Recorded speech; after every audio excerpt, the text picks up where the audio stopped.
Toomas Pauri autorisaade. Tere head Kaguraadio kuulajad ja YouTube'i vaatajad, algamas on Toomas Pauri autorisaade ja täna minu saatekülaliseks on Jüri Varik, kes on üle maailma tuntud mees. No kuidas sind Jüri tutvustada, ma ei oskagi öelda, kui ma näkku vaatan, et sa oled või see pensionär. Noh, olengi pensionär.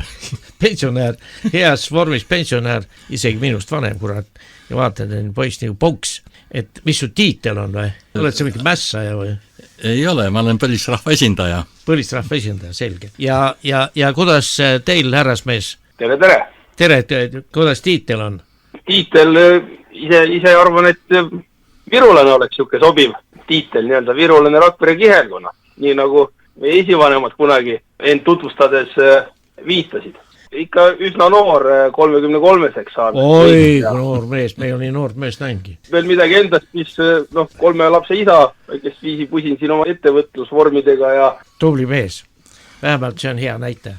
No nii ma küsin teie käest 2 tublit meest, et 10 000 aastat tagasi hakkas jää liikuma. Rahvad hakkas liikuma ja sealt Lõuna-Uraalidest hakkasid inimesed tulema, osa läks sinna üle Soome, osa tuli siia Eestisse või meie arvatamata siia mandrile ja osa läks sinna Ungarisse. Ütleme, Eesti puhul me oleme üle elanud Liivi sõja, Põhjasõja, 2 maailmasõda. Kas me saame rääkida, et meil on rahvus veel puhas? Noh, saame ikka rääkida, sest põlisrahvaks nimetatakse neid rahvaid, kes elasid antud territooriumil enne viimaste riigipiiride kujunemist. Ja seal ei ole väga suurt vahet, kust need rahvad on tulnud, kas nad on tulnud sealt kuskilt taga Siberi maadelt või Uraalidest. Aga mina näiteks saan enda kohta öelda, et minu sünnikodu, kus ma sündinud olen, osteti põliseks 1780. aastal ja sisuliselt suur küla ongi ühest alust välja kasvanud. Nii et ma saan ennast igatpidi põlisrahva esindajaks pidada. Ja kas ma võin sulle öelda sina või? Jah, mind ikka võib sinatada loomulikult. Nii, mis sina, Rando, selle minu küsimus, kuulsid sa küsimus, mis sa ütled? Ütleme niimoodi, et virulastel on siin siis tehtud lepinguid juba võõrvalitsejatega siis teadaolevalt circa 800 aasta tagusest ajast. See on siis niisugune kirjalik tõend selle kohta, et Virumaal on ajalooliselt siis eksisteerinud eraldi rahvas, kes on siis olnud nõnda olulisel positsioonil, et erinevad suurvõimud on siis pidanud vajalikuks siis selle Virumaa rahvaga läbirääkimisi ja lepinguid sõlmida. Kui me vaatame siis maavallakoja käsitlust, siis seal on see aja arvamine hakkabki 10 000 aasta tagusest ajast ja siis nendelt Eesti maadelt on leitud siis ka tsivilisatsiooni märke ka sellest ajajärgust. Jüri, miks sa valutad südant põlisrahvaste olukorra pärast? Et kas sul see tekkis ammu või sündides saadik juba? Eks ta ole vana asi juba. Varem lihtsalt ei tulnud selle peale, et me oleme tõsised põlisrahva esindajad, aga kui tekkis Eesti taasiseseisvumine, siis hakkas see põlisrahvaste elu natukene arenema ja hakati rääkima varasematest aegadest, kus olid juba välja kujunenud teatud suguvõsad, kes elasid ammustel aegadel selles kohas. Ja kuna Eestis muutus olukord selliseks, et hakati neid jõuga põlisrahvaste esindajaid nagu kodudest välja ajama, eriti Nursipalu laiendusega, siis keegi pidi hakkama neid inimesi ka kaitsma, et neid väärikalt välja aetakse. Sest me võime ju anda mingi maja eest või talu eest mingi raha, aga kas see raha on väärt seda tööd, mida on vanemad ja nooremad ise teinud, et iga sihukese talukohaga on oma mälestused, kas või 100-aastane tamm või mitmesaja aasta vanune pärn, et neid ei saa rahas arvestada ja ei saa ka rahas arvestada seda tööd, mis on tehtud seal õunapuuaia või marjapõõsaste istutamisega ja lillede kasvatamisega, et see on hindamatu ja oleks väga kurb, kui seda meie riigis ei tunnustata. No minu jaoks, mine sa tea, kus see nüüd siis see teekond otseselt alguse sai, aga ütleme, lapsepõlves sai ikka palju aega maal veedetud ja siis meile seal liidi ees õhtuti ikka vanasõnade taktis nii-öelda seda elukest õpetati ja üks õhtu siis toodi välja selline suur paberrull, kuhu siis oli siis meie suguvõsa kõik või sugupuu nii-öelda peale joonistatud siis ja mingil hetkel põhikooli ajal siis sain siis ülesandeks selle justkui kooli kaasa võtta. Ja see on nagu niimoodi eredalt meelde jäänud, et võib-olla on ka sellest siis niisugune suund mingil määral tingitud. Noh, samas mingil ajal sai siin ka Austraalias reisida ja seal oli siis nii-öelda kokkupuuteid siis põlisrahvaga seal aborigeenidega. Hetkel on seal siis hakatud heastamisega tegelema, et seal on ka kõvasti, ütleme, probleeme olnud varasemalt ja perekondasid lahti kistud seal ja nüüd on nagu siis riik võtnud niisuguse suuna, et nad seda püüavad siis heastada. Aga noh, niisugune tõsisem töö hakkas ikkagi pihta seal 2019 aastal, kui sai siis juba Virumaale koju tagasi tuldud ja siis liikus info tutvuste kaudu niisugusest seminarist, mis oli põlisrahvaste maakogu seminar, mis toimus Tartus, Tartu rahu aastapäeval 2019 aastal.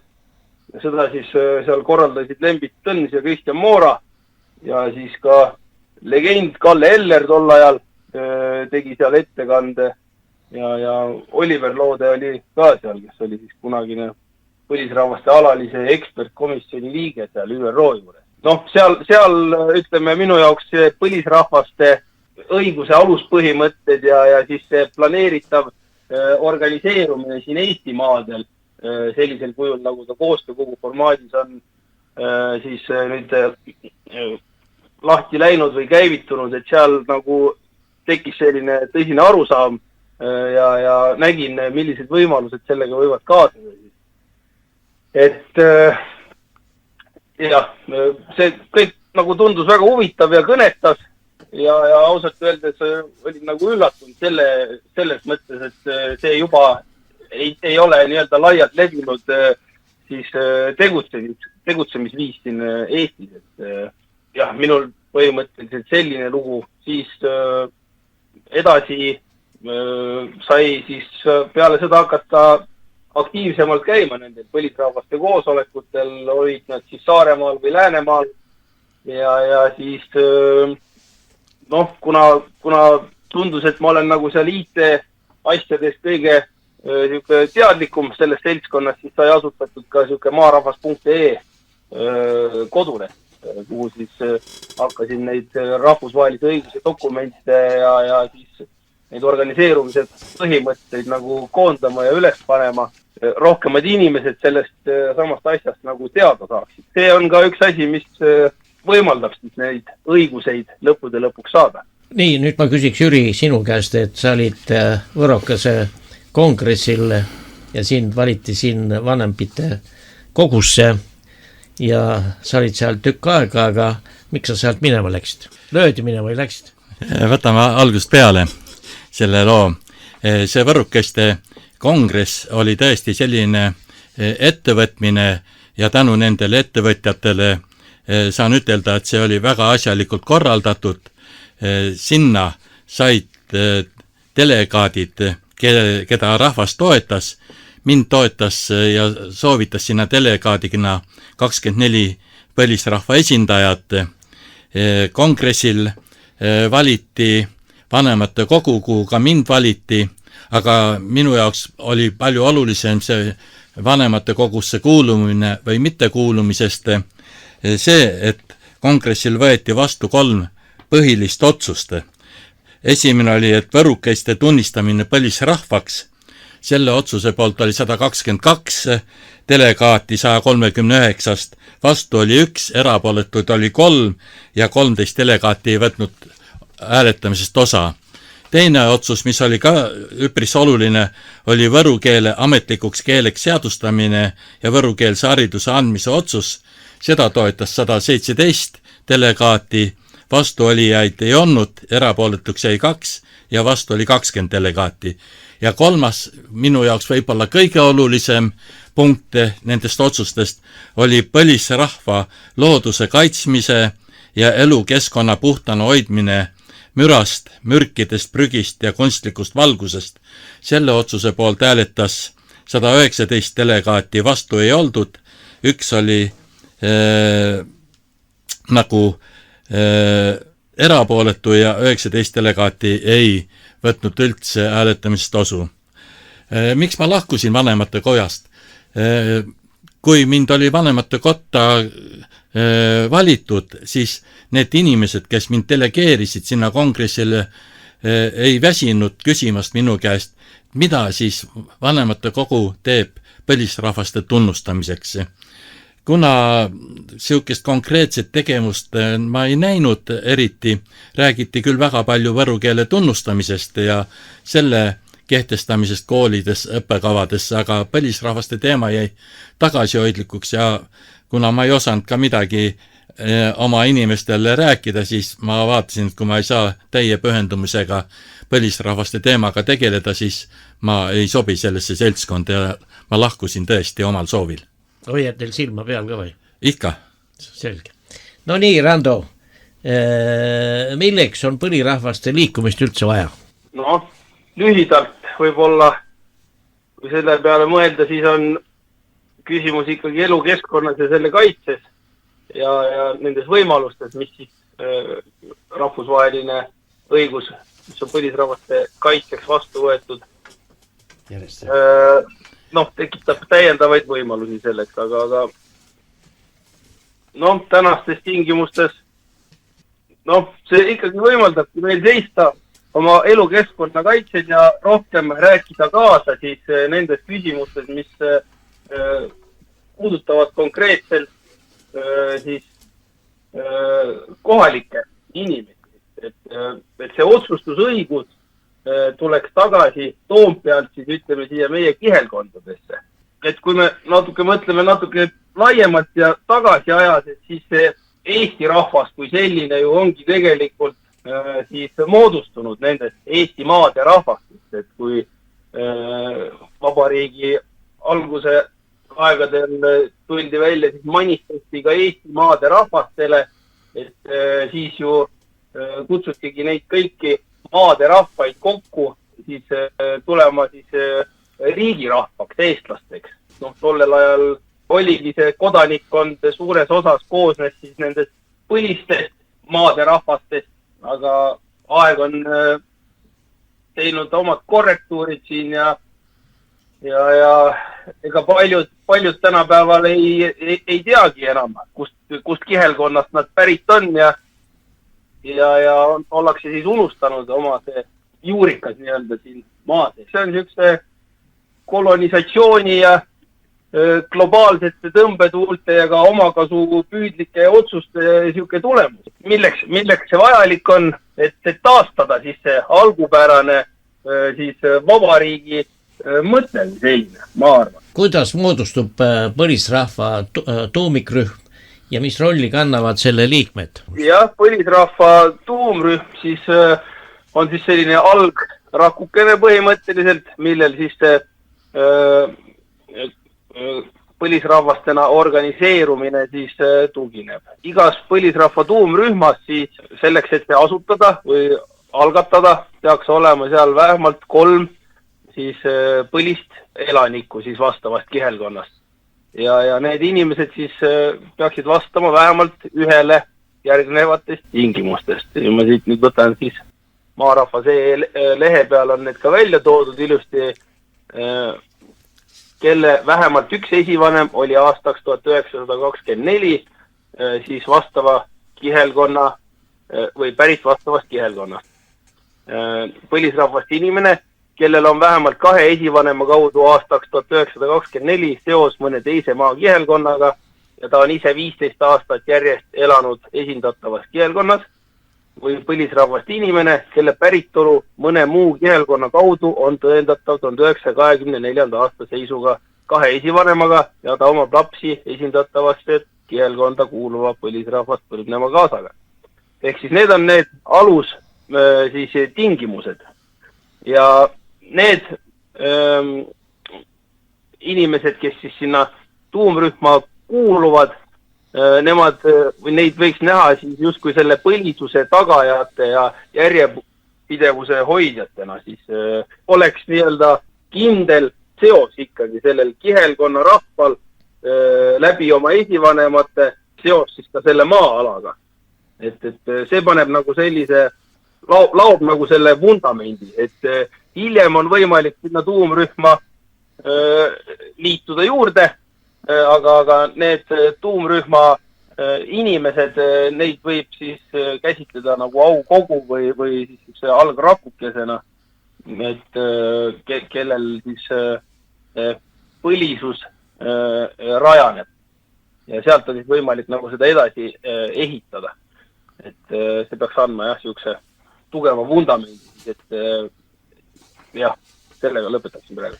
Nii, Jüri, sina oled Põlva valla kodanik pikka aega ja sa käid Nursipalus nende probleemidega võitlemas. Alles hiljuti oli Eesti Televisioonis siis ülekanne, kus tutvustati siis müra uuringuid ja 60 inimest oli saalis, seal oleks pidanud 600 olema. Aga miks meil on müra uuringute koefitsiendid teistsugused kui Euroopa Liidus, et meil on poole võrra ei ole kõrgemalt, aga kolmandiku võrra on kõrgemad. Inimesed ei saa seal elada, et kuidas see olukorda tuleb sinu arvates seal lahendada, mida peab tegema? Sa oled ju Eesti rahvuse eest võitleja. Eelkõige ma käin oma sünnikodus, kus elavad mu lähisugulased ja kuna mu sünnikodu ja lähisugulaste, aga ka kadunud abikaasa elukohad jäävad Nursipalu harjutusväljaku ohutsooni, siis see müra, mis seal tihti on tõesti üle mõistuse käi suur.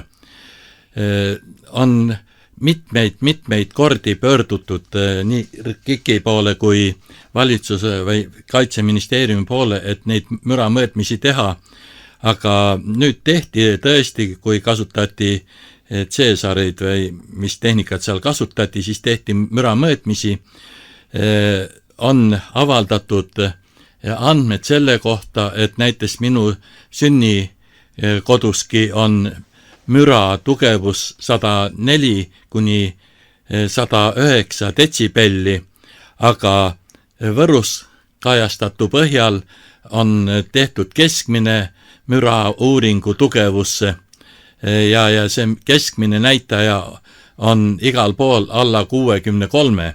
Kus see 63 tekkis? See on jälle meie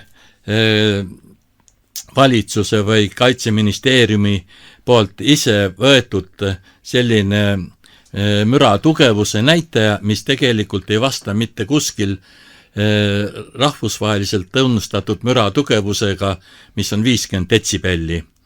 Loomulikult tugevam müra, meil väidetakse, et see müra, mis Nursipalus tekib, ei ole kõik aeg kestev, et see on niisugune hetkelised mürad, aga uuringutega, vähemalt rahvusvaheliste uuringutega on kindlaks tehtud ka see, et just see kaootiline müra on inimese tervisele kordades ohtlikum kui stabiilne 50 või 55 detsibelline müra.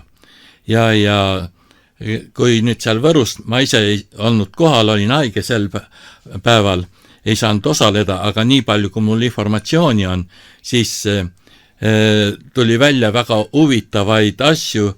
Üks asi on see, et Võru maha on sisuliselt sõja välja piirkonnaks moodustatud ja seal ei kehtigi rahvusvahelised normid, ei müra ega millegi muu suhtes.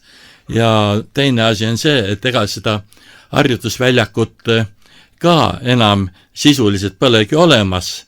Nagu mul kodukandi inimesed räägivad, et pidevalt sõidavad sõjatehnika masinad, külavaheteedel lõhuvad neid, on nähtud isegi mõnda masinat kraavis sokerdamas, käivad sõdurid, siis tallatakse põldude peal, kuigi lumi on maas, aga maa on alt sula, siis ei tea ju, mis kahjustusi need põldudel tegemised tekitada võivad. Ja kõige hullem on see, et sellest kõigest ei tahetud Võrus mitte midagi rääkida. Räägiti ainult, et nendele anti siuksed tingimused ette ja taandati keskmise müra peale. See on umbes nii nagu Toomas, sina saad 1000 eurot võib-olla pensioni, mina saan 200 eurot pensioni, kokku meil on keskmine pension 600 eurot. Et see on umbes sama näitaja, et 200 pensioniga ei saa kuidagi osta nii palju kui 600 euro eest. Et nii on müraga ka. Ja teine asi, et minu jaoks müra on üks probleem. Tegelikult teine ja palju valusam probleem on see, et paugutamistel levivad igasugused mürkained ja nende mürkainete ohtlikkus on palju suurem kui võib-olla müra isegi. Siin on isegi Ameerika teadlased on uurinud välja, et näiteks on siuksed ained, mis paugutamistel, varjutamistel tekivad, neid ei ole võimalik isegi korralikult utiliseerida ja koguda. Ja need jäävad kuhugi vedelema, teine asi, et paugutamistel ka õhu kaudu lendavad mürgised ained ja nende lennukaugust mitte keegi ei tea, kui kaugele. Aga see kõik on tegelikult piirkonna inimeste tervisele väga ohtlik ja tolle tõttu lihtsalt ei saa vaiki olla nendel teemadel rääkimisest. Ma olen seda meelt ise ka, et on vaja riiki kaitsta, aga riiki tuleb kaitsta eelkõige lähtudes sellest, et inimesed oleksid kaitstud, et inimeste tervis oleks, mida ja kuidas kaitsevad haiged inimest meie riiki. Kuidas saab kaitsta riiki, kui meil toidujulgeolek on olematu, sest põllud ja maad on teab kui kaugele mürgitatud. Kui joogivette satub, mis põhjavees on mürkained, siis ei ole ju meie riik kaitstud. Et need on siuksed teemad, mida on vaja lahendada ja millest ei saa jõupositsioonilt üle sõita. Randu, kas sina oskad siia ka midagi juurde lisada, mis Jüri rääkis? Jaa, see on igati asjakohane oleks siin tsiteerida seda ÜRO põlisrahvaste õiguste deklaratsiooni või artiklit 30, mis ütleb siis, et põlisrahvaste maadel või territooriumitel ei tohi toimuda sõjalist tegevust, kui seda ei õigusta oluline oht asjaomase avaliku huvi vastu või kui see ei ole muud moodi vabalt asjaomaste põlisrahvastega kokku lepitud või nende taotletud. Aga eks jah, selge on see, et ka meil Virumaal on siin need suured polügoonid ja muud ka laienevad ja eks ka põhjavesi on siin nende fosforiidi uuringute ja maavarade hangeldamistega siin ohtu sattumas, et eks me omalt poolt siin oleme ka teatiseid ja nii-öelda algatanud siin teatavaid protsesse, mis on siis alles algusjärgus ilmselt, et aga ajaraamides, kui rääkida, siis saamid näiteks alustasid oma siis põlisrahva õiguste taotlustega aastal vist oli 1904, kui siis algatati siuke saamide keskliit ja õigused saavutati aastal 1979 Norras ja siis 95. aastal Soomes alles. Et eks need on niisugused pika vinnaga asjad, aga ma ise kahtlustan, et ega tänapäeval enam nii pikalt neid asju siin venitada ei ole võimalik, et info liigub ikkagi aina kiirenevas tempos ja eks neid inimesi, kes meie elukeskkonda väärtustavad, on mitte ainult põlisrahva seas, vaid ka kodanikkonna seas päris palju. Nii, Jüri, mida kuulutab endast NATO Diana keskus? Jah, see NATO Diana keskus on, ega minagi täpselt seda ei tea, aga nii palju, kui ma olen teada saanud, siis Kaitseministeeriumi endine kantsler Kusti Salm on öelnud, et Kaitseministeerium on aastaid pannud õla alla uuenduslikule kaitsetehnoloogiate arendamisele ja olime NATO eestvedajad Diana programmide käivitamisel. Et Kaitseliit ja Vabariigi Valitsus tunnevad head meelt, et me võime tegeleda arendustega, mida oleks võimalik kasutada lahinguväljadel ja looks meile eelise vastase ees. Ja kui siin suure hooga hõisati välja, et Eestisse tuleb 7 Diana keskust, siis näiteks Lätimaale tuleb 1, võib-olla tuleb siia Poolasse või Rumeeniasse või Ungarisse palju suurematesse riikidesse 2 või 3 ja selle tõttu ma ei saa tõesti aru, mida see Eesti neid nii palju tahab saada. Kuna seal on erinevate tehnoloogiatega tegemist, siis ilmselt nende Diana keskustel peab ka mingi ohutsoon olema ja tolle tõttu saab ainult küsida, et kui võtta kõik need harjutusväljakud, sõjatööstuskompleksid, ämarid, väiksed lasketiirud, Diana keskused kokku, kas inimestel elamiseks jääbki Eestimaal enam ruumi? Et on ju ka suured alad, mis on soised, soo peal ju ei saa elada, et on kaevanduste alad, kui veel hakatakse fosforiiti ka kaevandama ja raskmetallide sildi all, siis sisuliselt, mis jääb meie Eestist järele meie lastelastele. Kas Rando, sa tahad lisada midagi? Hetkel ennem võib-olla, mis jäi märkimata nende tuumrühma liikmete rollide osas, et need on siis nendes algdokumentides meil ka kirja toodud ja võib-olla nimetan need ka siis siia kiiresti ära, et nende tuumrühma liikmete ülesanded siis ongi kanda endas ja anda edasi tulevastele põlvedele suveräänse kihelkonna rahva läbi aegade põlisrahvana püsimine. Ehk siis see on niisugune nagu mentaliteet või teadvuse küsimus. Et, ja siin on veel neid, ühtlasi siis on nende meie alusdokumentideks, rahvusvahelise õiguse alusdokumentide siis tutvustamine, milleks on siis rahvusvahelise tööorganisatsiooni põlisrahvaste ja hõimurahvaste konventsioon ILO 169 on see sama põlisrahvaste õiguste ÜRO deklaratsioon 2007 aastast ja Euroopa Parlamendi 2018 aasta resolutsioon maailma põlisrahvaste õiguste rikkumise, sealhulgas maa hõivamise kohta, kus siis kutsutakse ka üles kõiki liikmesriiki seda samast ILO 169 ratifitseerima, et seda oleme ka meie teinud põlisrahvaste koostöökoguga rahvaalgatuse raames ja siiamaani on sellest kõrvale nii-öelda poetud. Ja lisaks veel siis ongi kihelkonna rahva eneseteadvuse taastamine ja ka siis diasporaa kaasamine, ehk siis inimesed, kes on küll pärit siit näiteks Rakvere kihelkonnast, aga eluolu sunnil on nad kuskil mujale elama asunud või siis töötama ja asuvad siis väljaspool seda Rakvere kihelkonda. Ja ühtlasi siis koostöö Virumaa siseselt teiste kihelkondadega ja ka maadeüleselt teiste põlisrahvastega siis põlisrahvaste õiguste kaitsel siis tegutseb. Aga jah, sellega tõmmaks sellele osale praegu joone alla. Selge, aitäh. Millised, Jüri sulle, millised ohud ja kellele kaasnevad harjutusväljakul toimuv? See on üks siukene teadmatuse olukord.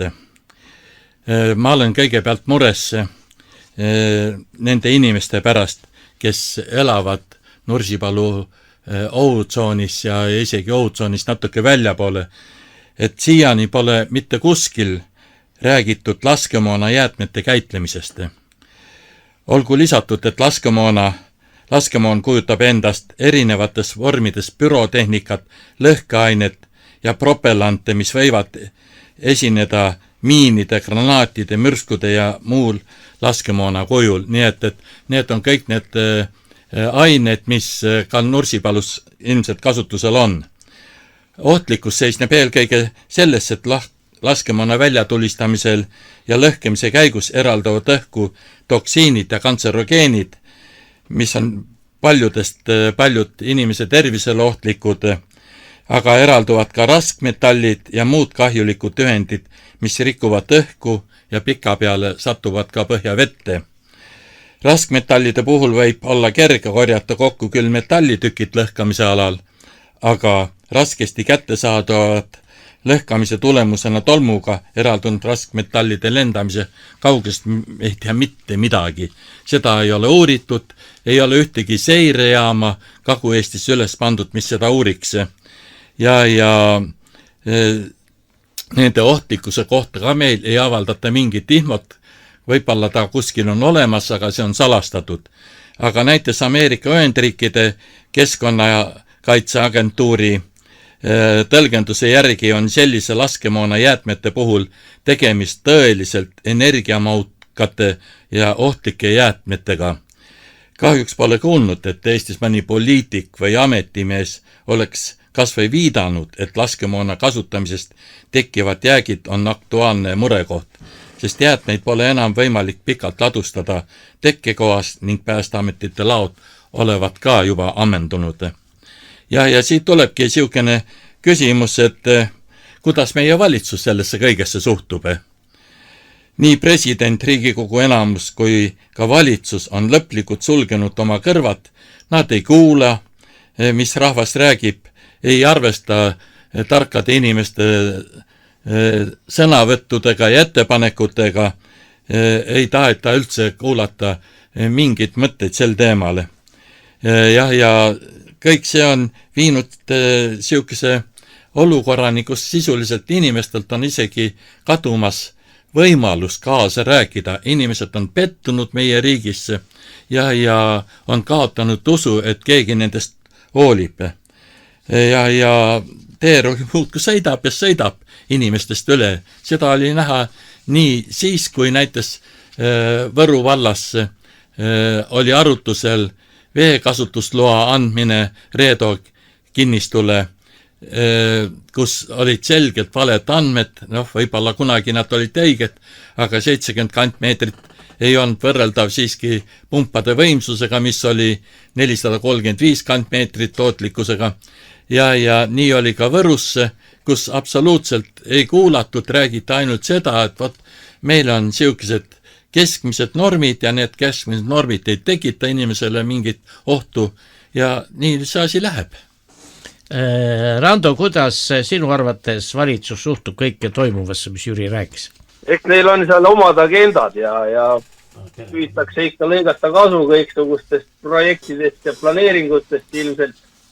Ja ega nad põlisrahva ja üldse rahva eksisteerimine tundub, et on siuke innuks silmas nagu, et hulka lihtsam oleks ju kõiksugu mastaapseid projekte teostada, kui kedagi ei oleks ees segamast. Selge, me teeme siit väikese muusikalise pausi. Küsijana Toomas Paur ja minu tublid vestluskaaslased siin on Jüri Varik ja Rando Pajula. Kui Kungla rahvas kuldsel ajal kord istus maha sööma, siis vaane muinem puuruma läks kandel hõõmu lööma. Läks aga metsa mängima, läks aga laandel lauluga, läks aga metsa mängima, läks aga laandel lauluga, läks lauluga, läks lauluga, läks lauluga. Las jääda kõik, mis hea, ei siin lõppega laulu teha, eilseks võid saada homme päev.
mitu tükki, kõiki laulda me ei saa.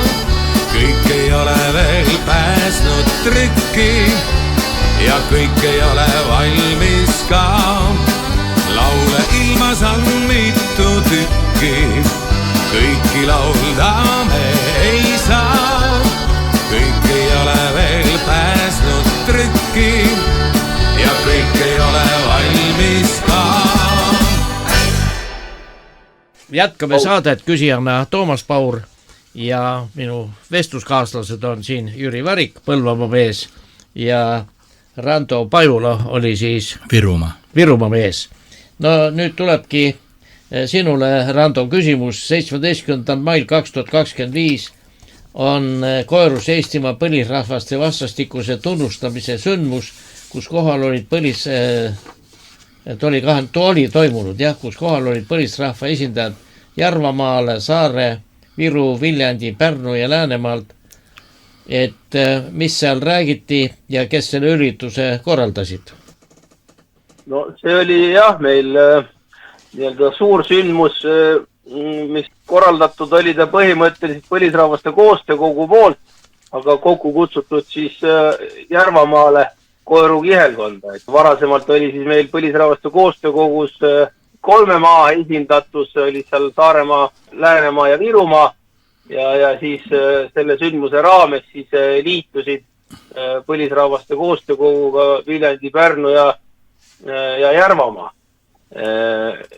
Et ta oli siis selline tunnustuskirjade vahetamise pidulik sündmus ja selle sündmuse tulemusel on siis täna Eestis siis 6 põlisrahval olemas 5 teise põlisrahva siis tunnustus. Üsna siuke märkimisväärne asi tegelikult. No mis seal siis veel oli, seal võeti siis vastu ühiselt ka pöördumine Eesti Vabariigi kodanike poole.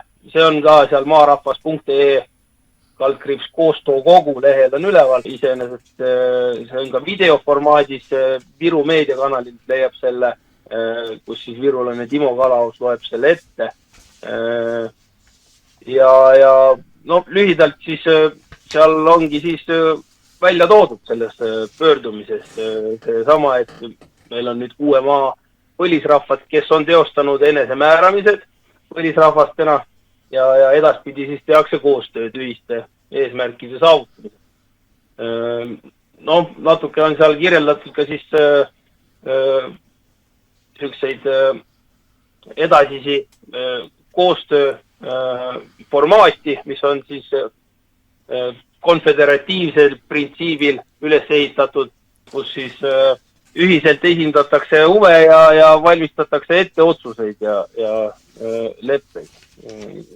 On seal natuke kriitikat ka riigi suhtes ja muidugi põhiline on see, et siis põlisrahvaste õiguseid ei tunnustata ja ei ole ka ratifitseeritud siis seda rahvusvahelise tööorganisatsiooni põlisrahvaste ja hõimurahvaste konventsiooni ILO 169. Kõik seesama, millest ka Jüri rääkis, et sõidetakse teerulliga muudkui aga üle ja eriplaneeringute juures põlisrahvaga ei konsulteerita.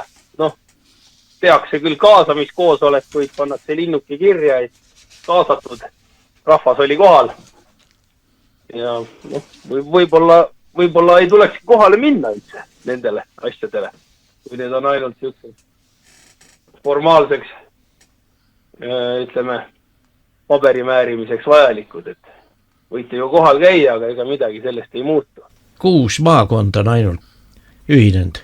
6 maad. Jah, et kuidas ülejäänud siis sinna saada, kas teil on mingi juht ka või?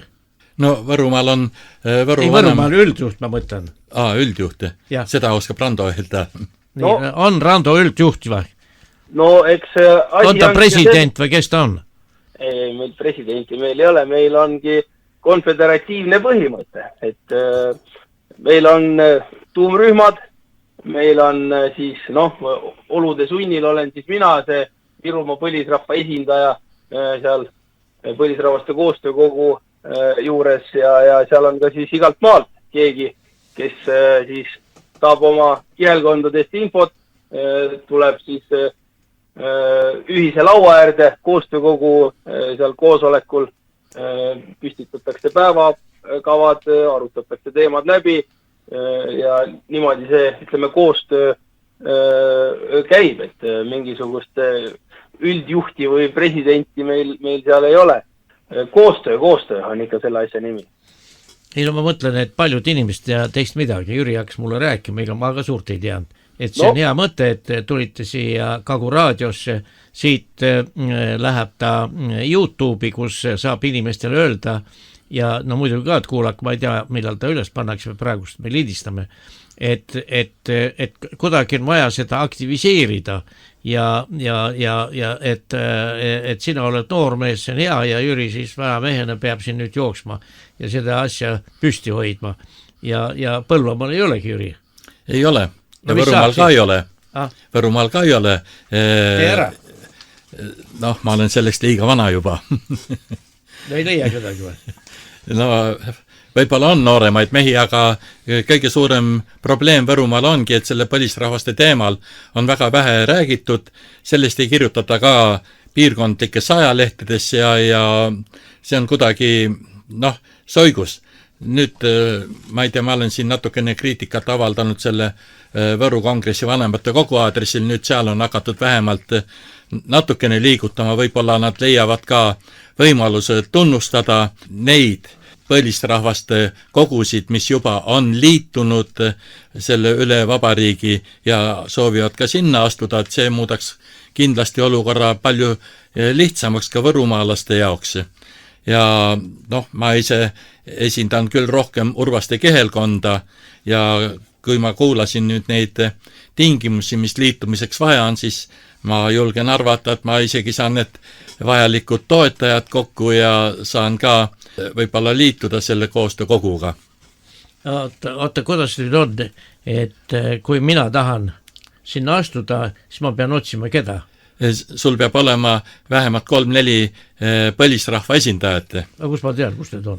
No vot ongi, sa pead teadma, uurima. Kirikuraamatutest saab teada. Ma olen siit Põlvest põlve elanud eestlane, kes ma olen põlisrahvas või? Oleneb, kus su vanemad siia on tulnud. Ta on siin olnud, küll ta pole kuskilt. Jah, siis on kirikuraamatutes kirjas. Siis ma olen õige mees või? Jah, siis oled õige mees. No nüüd tuleb need õiged mehed raadiokuulajad, mõnigi tahab tulla ja kuhu ta, kelle juurde pöördub või kas mõni telefon või kuhu ta saab helistada või teeb see on nagu mingi salaorganisatsioon täna teil? Ei, see ei ole midagi saladuslikku. Ta on võib-olla kagu-eestlaste jaoks on saladuslik, aga mina näiteks suhtlen kas või Randoga, on Timo Kalaus, on Lembit Tõnts, on Kristjan Moora, kes esindavad erinevate piirkondade põlisrahvaste esindusi. Ja ükskõik kelle poole nendest pöörduda, ma arvan, et ta siin leiab kiiresti lahenduse. No ma ütlen teile, et tore, 11 olete vist näinud ikka. Või umbes? Umbes. Vaja on rohkem teha aktiivsemat tööd, et seda läbi ajakirjanduse, tänapäeval on interneti, kõik võimalused on, et mingid punkt on, kuhu inimene läheb. Nii, et peab välja selgitama, kas sa oled ikka päris eestlane või on sa kuskilt tulnud. Osa eestlasi siit läksid Räpinast, läksid Venemaale ja osa jäidki sinna, osa tulid tagasi, et nemad nagu siis ei olegi või? Võt seda oskab nüüd Rando paremini öelda. No Rando, mis sa ütled? Oota, kas sa saad korrata küsimust?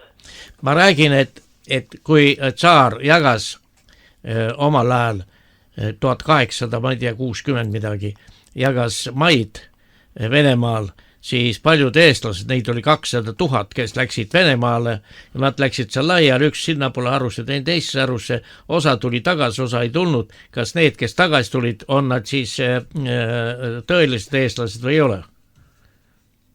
Mõni ei tulnud mitu inimpõlve, ütleme 3. põlv tuli siia.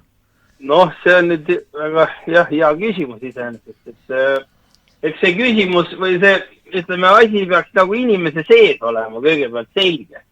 Et kui ta, see, kes nüüd tuleb sealt tagasi ja ta tunneb, et tegelikult ta on, ütleme, ikkagi siit, ma ei tea, Torvastvere kihelkonnast ikkagi oma esivanemate järgi ja ta tahab nüüd liituda siinse põlisrahva kogukonnaga, et siis tal, ma usun, et on selleks võimalus. No, eeldused on muidugi need, et seni tehtud tööd siis tunnustatakse omalt poolt, et liituja ei tule uute ideedega nüüd kuskilt võõralt maalt ja ei hakka siin tehtud nii-öelda siis maha laitma, vaid kui on ikkagi soov liituda, siis teatakse, millega liitutakse ja tullakse siis ühiste eesmärkidega saavutamisele kaasa aitama, mitte nagu vastanduma. Kui teil on seal mingi kogum, kas ta on mingi selts või grupp või kes kogu käivad koos, liikmemaksu peab maksma või? Eks meil on siin aja jooksul olnud neid erinevaid, ütleme, asju, et kõigepealt oligi siis tuumrühmade asutamised ja edasi liikusime siis seltsingu, Virumaa põlisrahva seltsingu lepingu siis allkirjastamiseni ja hetkel on käsil siis Virumaa põlisrahva sihtasutuse asutamine, et need asjad nii-öelda aega mööda muutuvad aina konkreetsemaks ja liikmemaksusid me ei ole küsinud kellegi käest, et igaüks panustab nii, nagu ta saab ja nii, nagu oskab, aga noh, kui on ühised eesmärgid ja on tarvis mingisugust rahastust, siis ma usun, et leidub inimesi, kes on nõus ka rahaliselt toetama. No teil tuleb, et Jüri väga õieti otsis minu üles ja rääkis mulle selle ja ma olin nõus teiega saadet tegema. Nüüd ma vaatan, see on väga oluline, see kasvatab eestlaste kokkuhoidu, sest igaüks vaatab ühel poole ja siin tulebki, ma Jüri käest pärast küsin, aga ma küsin nüüd sinu käest, et millised on edasmidised eesmärgid, kuidas tulevikus edasi liikuda ja kas teete ka teiste põlisrahvastega koostööd? No ja eks see põlisrahvaste koostöökogu juba ongi põlisrahvaste omavaheline koostöö, aga kindlasti oleme ka setode ja võrokestega istunud ühe laua taga, haanimeestega ja isegi Liivimaalt on olnud esindajad kohal, et ikka põlisrahvad teevad koostööd ja on oodatud ka liituma koostöökoguga. Mis on edasised eesmärgid, siin on laual on olnud siis rahvaalgatuste siis esitamine igal maal põhimõtteliselt erinevatesse kohalikesse omavalitsustesse, mille eesmärk oleks siis anda siis kohalikele omavalitsustele siis ülesandeks põlisrahva õiguste siis realiseerimine ja suhtlus siis erinevate ametkondade ja riigiasutustega. Meil on ka siis FSC siis toimkond moodustatud ja tegime siis ka ühe mahuka hinnangu siis uue riikliku FSC standardi kohta, mis on ka maarahva.ee /FSC üleval ja kõikidele tutvumiseks. Ja siis ja muidugi ka see sama liikmeskonna asi, et viimasel põlisrahvaste koostöökogu koosolekul ka siis Lembit Tõns tegi oma niisuguse korraliku kogemuste pagasi pealt ühe niisuguse väga hea ülevaatliku ja lahti seletatud siis ettekande liikmeskonna laiendamise osas ja registreerija portfelli loomiseks ja registreerijate koolitamiseks, nii et eks tegutseme mitmel rindel ja ma usun, et jätkusuutlikkus ja julge tegutsemine, see lõpuks ikkagi toob oodatud tulemuse. Kas riigi valitsus teile mingit rahalist tuge ka annab või? No kuigi neil on see tegelikult kohustus põhimõtteliselt, nendest rahvusvahelise õiguse dokumentidest tulenevalt see peaks nii olema, aga ega nad meist midagi väga kuulda veel ei taha. Aga ega ilmselt see on ainult aja küsimus ikkagi, et kõik liigub. kas ütleme teie, kes te nüüd siin põlisrahvusest, Jüri ja sina, Raido, et kas te poliitiliselt olete ka ennast ära määratlenud, et näete, et Eestis need valimised ja kõik on siin võlss ja valitsus ei ole legitiimne, et kas selliseid küsimusi ka vaatate? No eks ikka see e-valimiste teema on meil laua peal olnud seal. Sest kui te võite, kui te viitsite teha ja tahtmist on, siis teist saab väga suur jõud, see ongi see rahva jõud, mida on täna vaja tekitada. No absoluutselt. Et eks jah, aeg on see ressurss, mis on piiratud ja eks meil tuleb neid prioriteete seada, aga kindlasti ise ka osalesime siin kohalikel omavalitsuse valimistel siis Virumaal 3 omavalitsuses, Viru, Nigula, Rakvere linn ja vald ja mingi kogemus on, et tegime siis valimisliidu virulased, ei tahtnud kuskile parteidesse minna nii-öelda, soovisime ikka oma asja eest väljas olla. Virumaal meil volikogudesse saada ei õnnestunud, kuigi oma häältesaagiga EKRE nimekirjas oleksin olnud juba Rakvere vallavolikogu nimekirjas näiteks. Et eks need on niisugused... Vaata, Raido, Rando, jah. Tuleb kasvatada... Rando oli, jah? Vabandust. Et tuleb kasvatada üle erakondlik jõud, rahva jõud. Vaat seda rahva jõudu, Jüri räägib siit väga õiget juttu, et seda rahva jõudu on täna vaja. Aga nii kui sa mõtled, ma küsin Jüri käest, et mida sul on öelda lõpetuseks. Ma näen, et sa Nursipalus võitled. Kas sul on ka seal mingi jõud tekitatud või sa vehid seal 2 rusikaga? Nursipalu kaitsjatel on oma MTÜ ja nad on väga tublid, et mina võib-olla ainult targutan kõrvalt natuke mõne mõttega. Aga mida ma tahan lõpetuseks öelda, et meie probleem Eestis ei ole mitte ainult see majandus ja julgeolek, meie probleemiks on tegelikult inimlikkuse kadumine Eesti riigist.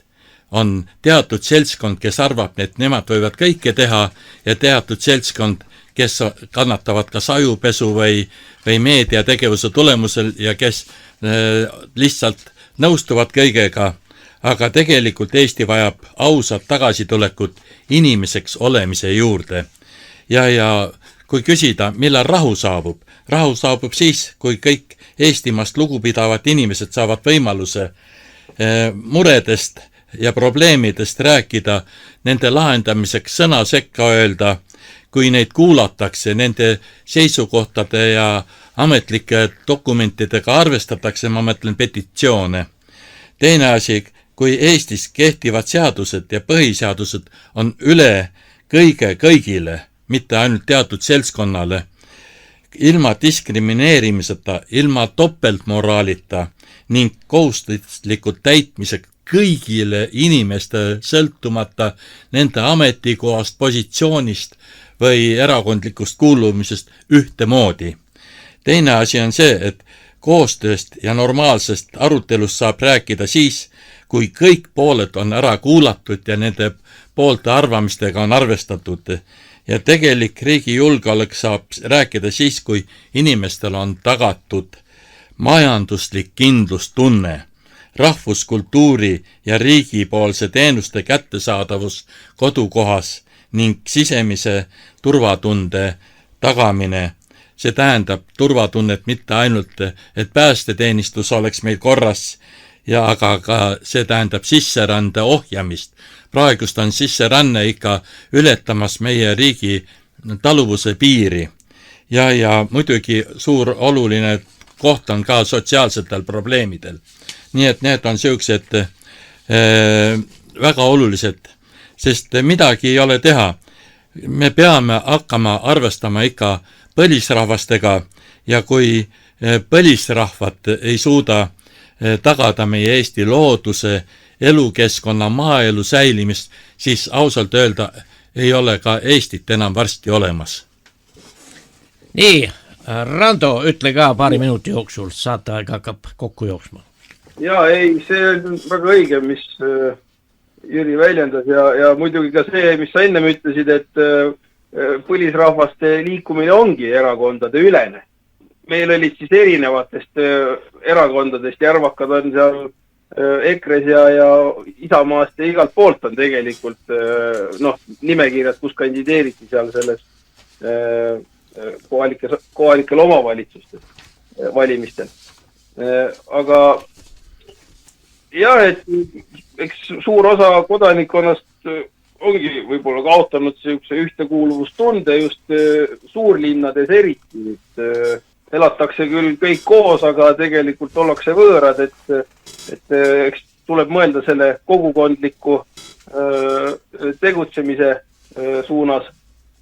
Mis ma oskangi veel öelda siia, et külastage siis ikka maarahvas.ee lehekülge, et eks seal need tekstid on küll üsna pikad ja vajavad süvenemist, aga ma usun, et see on vajalik ja loodan seal ka lähiajal mingisuguste uuendustega ülesse saada, et ka seda on nüüd oodata ja siis muidugi, kui sealt kaudu siis see liitumine ära teha, et siis on kõiksugu arenduste või tähendab arengute puhul võimalik siis ka koostöökogu nii-öelda esindajatel ühendust võtta siis nende liitujatega. Et võib-olla veel, et see sealt maarahva kaudu liitumine, see on nagu inforuumi või teaberuumiga liitumine, et see ise ei tähenda siis põlisrahvaga liitumist. Et põlisrahvas on ikkagi see, kes käib reaalselt füüsiliselt koos, kus inimesed tunnevad teineteist kihelkondades, saadakse kokku, arutatakse olulistel teemadel, leitakse lahendusi, võetakse ühiselt mingisuguseid ülesandeid ette ja tehakse koostööd, et jah, selline peaks see pilt pigem olema. Aitäh, Jüri! Aitäh! Jüri Varik, kes on vana tegija ja ma arvan, me kohtume veel. Ja Rando Pajula, jõudu jätku, sa oled noor mees, nii et keera käised ülesse ja ikka hakkake kõvasti peale. Ja aitäh, head Kagu Raadio ja YouTube'i vaatajad. See oli Toomas Pauri autorisaade. No vägev, aitüma! Toomas Pauri autorisaade.